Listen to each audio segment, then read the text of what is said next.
I do. I wish I knew these tips before leaving for our East Coast to West Coast road trip. First of all, don't book your hotels ahead of time. Thank goodness we didn't do this because it would have been a mess. First of all, we didn't leave at the time that we planned, and then we hit a huge winter storm that was ice, snow, hail, and let's just say we couldn't drive faster than 25 miles per hour, because if we did, we would have ended up like this and like this. So thank goodness we were safe. These people actually were safe too. I saw them out of the car, so thank goodness. There could be traffic or an accident or a huge winter storm, so you can't really plan for those things. So you have to be flexible and know that things might pop up. Tip number 2, while driving, look up and research hotels that you think you'll hit on your route. So let me explain, because it kind of contradicts that first one. So our first stop was a mess. We thought that we could just pull over on the highway and be like, oh, this is a great hotel, let's just stay here, right? It wasn't like that. Technically, if we didn't have the dogs, we'd be good. The first hotel that we stopped at, beautiful, but it wasn't pet friendly. Then the second hotel we stopped at, let's just say it was a little creepy, so we just drove off.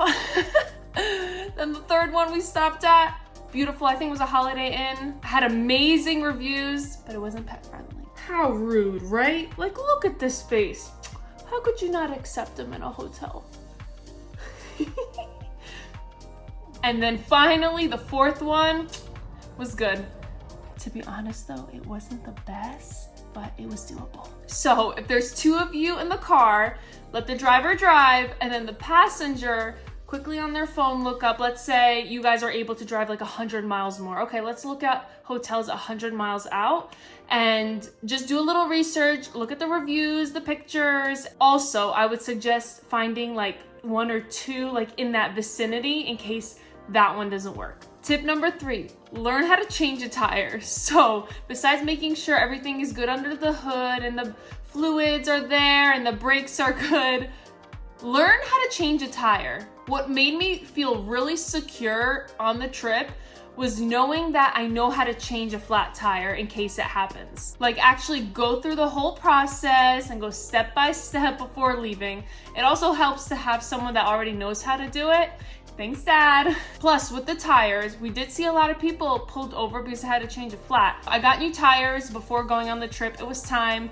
I needed new ones, so I think that also helped us have a safe road trip and have no incidents with the tires. So if you need new tires, definitely get those before the trip and go to a mechanic to get your car checked. Tip number 4, if there's multiple routes that you can take for your trip, try to plan the best one. It's funny I say this because this didn't work out for us so well. Going from New Jersey to Vegas, you could take 2 routes. There's like a north and a south. We decided to take the south one because with the north, we thought that there could be snow. We didn't want to get stuck in any snow, so we thought the south would be best. Well, it decided to snow on the southern route that we chose, so we didn't avoid the snow. Also, you can't really plan for this stuff because apparently it doesn't snow in the states that we were in. It wasn't great, but we made it out.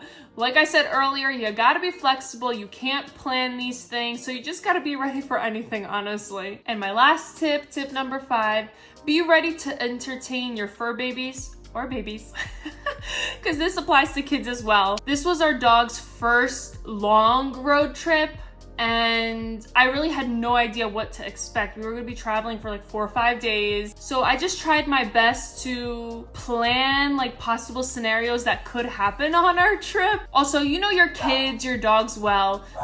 Speaking of dogs. Well, speaking of Maxie, because she's barking, I know that Maxie is a very adventurous dog, but at the same time, she's very anxious. She gets so anxious that even 30 minutes into a trip, she's panting, she's freaking out, she can't lay down, she struggles. So I talked to my vet and he gave me some medicine that I could give to her along the trip in case I needed something to like calm her down and relieve some of this anxiety. And then there's Buddy. Very playful, energetic, constant energy, but he gets very scared in like unknown territories. So obviously we're gonna be in unknown territories. He gets like so scared that he won't even take a treat for you or eat. So I knew that I had to prepare some extra little snacks and food. I got some little fancy food for them, especially Body, just in case he doesn't want to eat, but I know he can't go 4 days without eating. I also brought lots of toys and treats, so I think overall they did great. Body ended up eating after, I think, 2 days. Maxie was calm and she didn't even have to take the medicine. I was just happy that I was prepared for anything, and that just also gave me a little security. I'm gonna keep saying it again and again, but you can never be prepared, so you can try. So after sharing these tips, I'm actually realizing that the biggest lesson that you can get from this is to be prepared for really anything to happen. Like, I'm a really anxious person and I like being in control.